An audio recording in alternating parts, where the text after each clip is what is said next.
5 foolish mistakes that seem small but make life miserable after 60. Don't fall into them. Hello dear elders. Let me ask you something that may feel a little painful.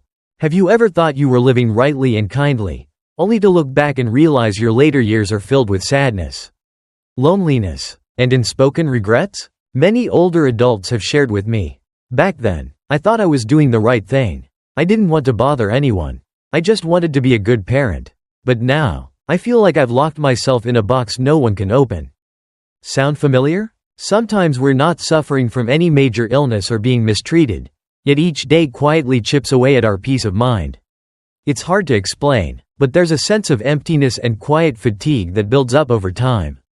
What's even sadder is that these feelings often aren't caused by aging itself, but by certain, well-meaning, habits we've repeated over the years, believing they were right, when in fact, they're silently making us suffer more than we realize.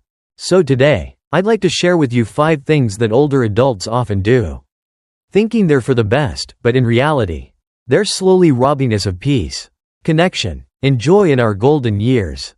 If you find this video helpful or relatable, please consider subscribing to the Healthcare channel. Here, we speak gently, truthfully, and with deep understanding for what people over 60 truly go through. And watch until the end, because the last mistake is the most common, yet the most hidden. Shall we begin? Many elders say things like, "As long as I'm not bothering my kids, I'm okay," or, "It hurts, but I can bear it. No need to make a fuss." These sound noble, full of dignity and love, but if we look deeper, these beliefs are often the root of silent suffering and emotional withdrawal. We grow used to enduring pain without telling anyone, feeling sadness but keeping it inside, being lonely but saying, "I'm fine." These small habits, repeated daily, can slowly drain our joy, leaving us more fragile, more isolated, and more prone to emotional or physical health issues. Medical studies have shown that elders who suppress their emotions, avoid asking for help, or live in isolation are twice as likely to experience depression, high blood pressure, insomnia, or memory decline. But beyond physical health, this emotional withdrawal leads to something worse, the feeling of being invisible. When no one truly listens or understands us, we begin to believe that we no longer matter. And that's the most heartbreaking part. Because growing old shouldn't mean becoming forgotten. This stage of life should be about slowing down with peace, reconnecting with loved ones, and looking back with gratitude, not regret. That's why, in the next part, I'll share 5 common mistakes older adults make, each one paired with a real-life story. Maybe you've made one of these mistakes, or maybe someone close to you has. Either way, understanding them is the first step toward healing. 1. Holding on to bitterness. Mr. 2, 78, from Tan Phu District, hasn't spoken to his younger brother in 30 years after a family argument about land. What started small grew into a cold silence. Every family gathering since then, he keeps to himself, heavy-hearted. He once told me, even if I wanted to make peace, I wouldn't know what to say. The truth is, bitterness doesn't heal the past, it just steals today's peace. Letting go isn't about pretending nothing happened. It's choosing to free yourself. 2. Ignoring physical decline. Mr. Deng, 74, from Long'an, used to be strong and active. But when his knees started aching on the stairs, he dismissed it. Just getting old, he said. One day, while watering his plants, he fell and broke his hip. He spent 6 months in recovery, weaker, more dependent, and unable to enjoy his garden again. Had he gone for a checkup early, a few physical therapy sessions could have prevented it. Pain isn't a normal part of aging. It's your body asking for care. 3. Withdrawing from social connection. Mrs. Hua, 81, from Dong Nai, lost her husband and 2 best friends in the same year. She stopped talking to anyone, spending her days in silence. Her daughter invited her to a quilting group. She resisted at first, but after a few sessions, she began smiling, sharing stories, and feeling alive again.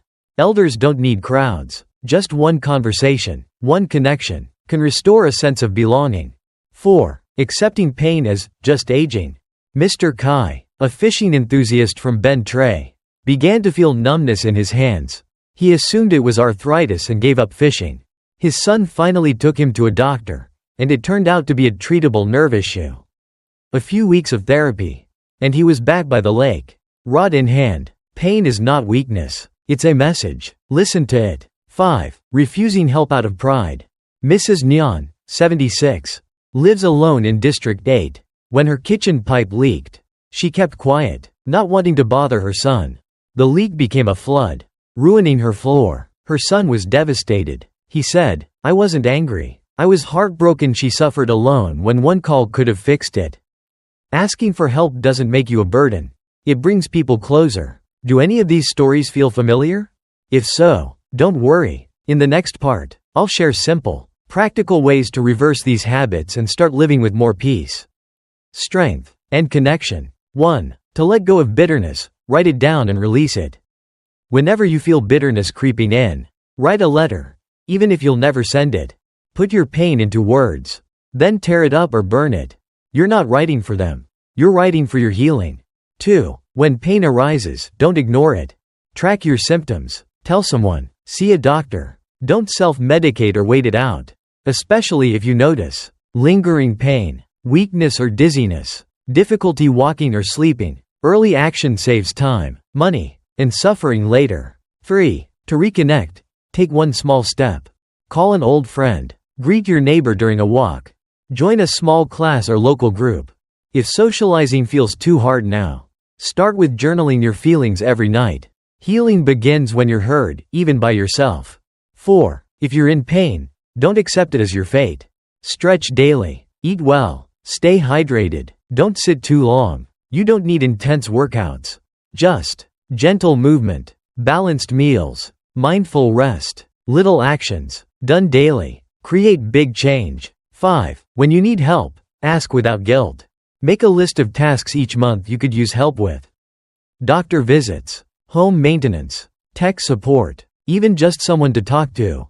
Letting others help doesn't mean you're weak. It means you're connected. Just apply one of these habits, and your days will feel lighter, fuller, and more joyful. Now let's close with a promise, one that could change everything. Dear elders, aging isn't something to fear. What's truly painful is keeping yourself trapped in beliefs that no longer serve you. If you felt even a small truth in this video, I invite you to make a gentle commitment. Leave a comment below. I will no longer repeat the things that made me suffer. Let that sentence be your starting point. And if you know someone who might benefit from this message, please share this video. Sometimes, a simple share can help someone feel seen and valued again. Finally, if you haven't yet, please subscribe to the Healthcare channel. Every week, we bring you heartfelt, useful content made especially for those in their golden years. Let's live this life with dignity, joy, and self-compassion, because you deserve that. Thank you for watching.